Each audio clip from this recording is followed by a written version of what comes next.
In this video, I'm gonna teach you how to get Yuta's sword in Jujutsu Chronicles. It's a very easy process, so make sure to follow along. For you to acquire Yuta's sword, you will need to have a certain amount of coins and a requirement for your grade. So first, what you want to do is reset your character or go over to Jujutsu High. I'm gonna reset my character because I believe it is the fastest way to get to the specific location that we have to go. So once you go over to Jujutsu High, either by resetting your character or just going over here manually, you will have to turn to the left and go towards this exit with the 4 lanterns and by the dummy training area.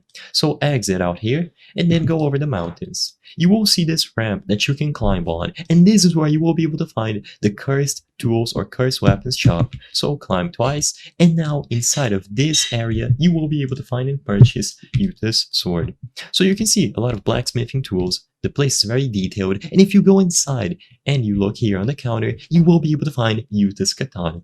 So it costs 250,000 coins and you need semi-special grade. As you can clearly notice, I am a newbie, so I won't be able to purchase this sword. I apologize, but if you do meet these requirements and you have the necessary amount of coins, just hold the button displayed here.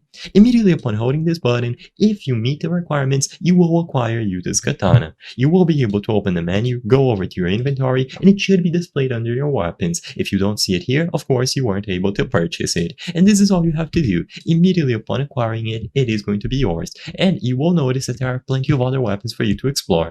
So you have the Inverted Spear of Heaven, Slaughter Demon, Mei Mei's Axe, Maki's Spear, Maki's Wrapped Spear, Megumi's Blade, Kusakabe's Katana, and finally Nanami's Cleaver alongside Yuta's Katana. So purchase all of these and they will be able to go into your collection. I hope I was able to help you on how to get Yuta's sword in Jujutsu Chronicles. If this video helped you, please be sure to leave a like and subscribe for more very easy tips. Thank you for watching.